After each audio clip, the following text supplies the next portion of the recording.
Now, as the Flint water crisis continues to unfold, which has, by the way, destroyed thousands of lives, including the lives of some children, some of those involved continue to blame the residents of Flint for their own plight. Now, I have here Truth Against the Machine. This is the outlet started by Jordan Chariton, the Young Turks, recently posted audio of a man named Phil Stair, the now former sales manager for the publicly funded Genesee County Land Bank. Now, he was caught on tape saying some pretty terrible, vile, racist things about the residents affected by the water crisis. Let's take a listen. Well, Flint has the same problems as Detroit. Fucking niggers don't pay their bills. Believe me, I deal with them. Is the east side the bad side? Yeah. Didn't Jackie say, was it the south side or north side? Well, I call the south side where we were. Mm-hmm. That's the new east side because we tore most of it down. And all them derelict motherfuckers have moved down to the south side. And they're destroying that. Who is? The fucking deadbeats, when they tear the houses down, they gotta go somewhere. And they go on the south side. It just shifts. It just shifts the shit. The people are still the people. They fuck the houses up, and they leave, and then we tear them down. They just go somewhere else and fuck those houses up. Hell, I bought my house for $23,000 in 1981, and they sold that house right there for $4,000 about 4 years ago. So 30 years it didn't, but The property. it doesn't owe me anything. So, like, did this used to be like a white neighborhood? It's still white. Well, this street isn't so much, but overall it's pretty white. So that's just part of the audio that Truth Against the Machine had actually posted. You can check out the full video. We'll have that in the description. But that first part, racism. What racism? It's just the N-words that don't pay their bills. What, you expect these people to pay for poisoned water?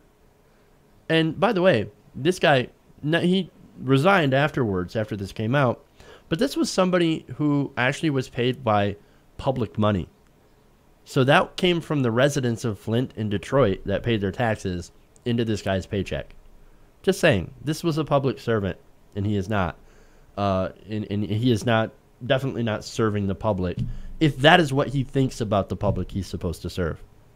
This guy seems like quite an intellectual, and I gotta say, that derelict motherfuckers, that's an interesting one that I think we need to, I mean, that's like you're using a, you know, I would say a pretty impressive GRE word, you know, derelict, and then going to motherfuckers.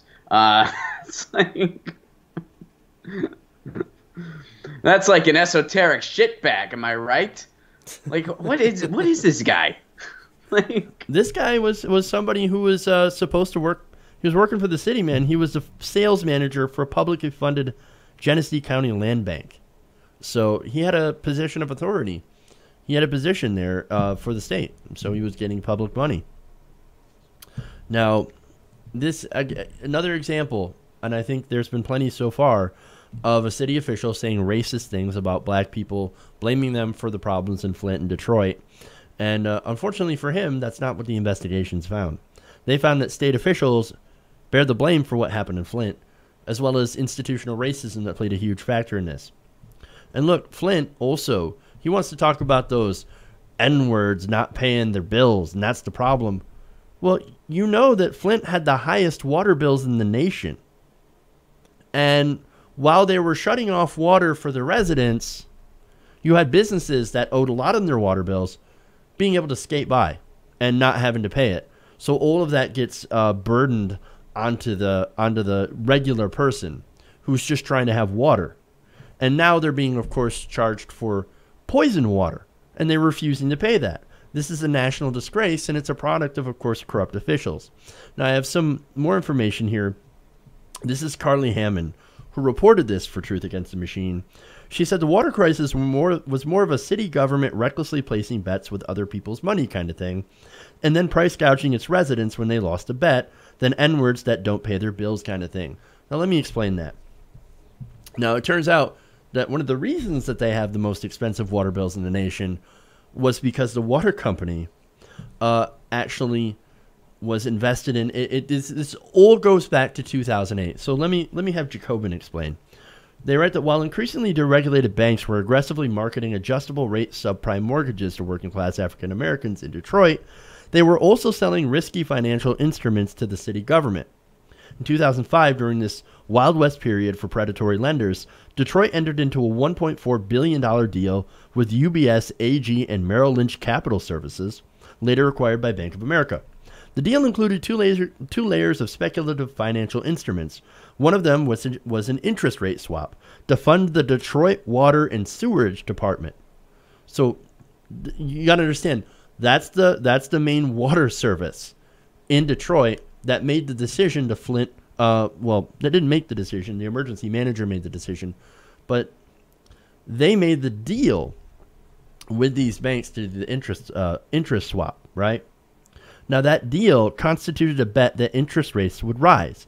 After interest rates plummeted as a result of the financial crash, the Detroit Water and Sewage Department, because of this deal, was forced to pay $537 million in swap termination payments to the banks.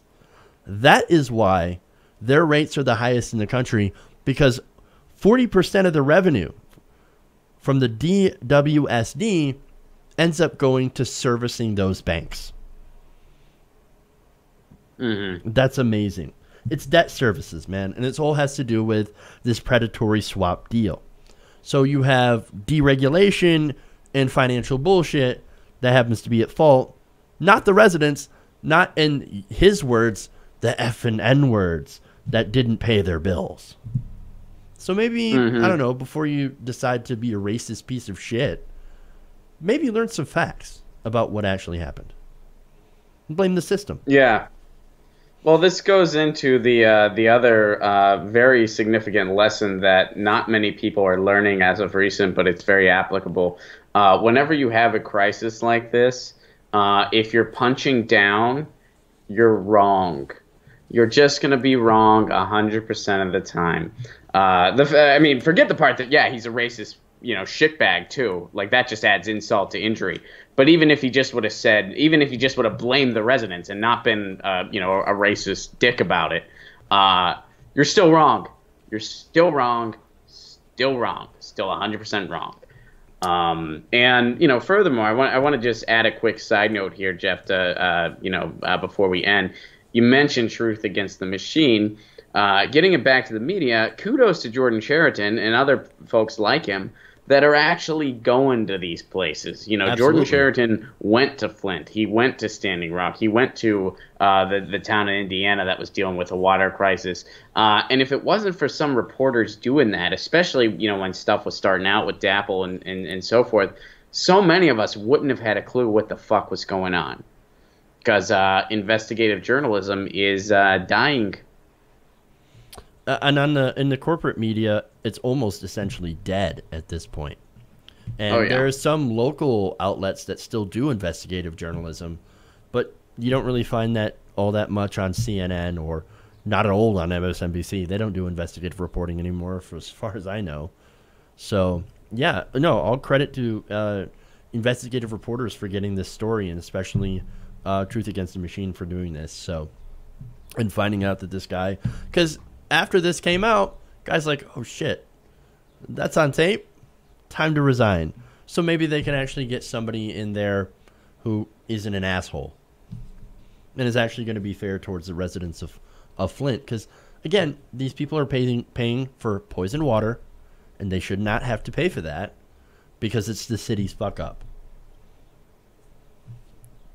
It's I mean, if ISIS went and poisoned people in Detroit, we would be calling for, I think, people's heads. We'd be bombing in another additional 3 or 4 countries at least at this point.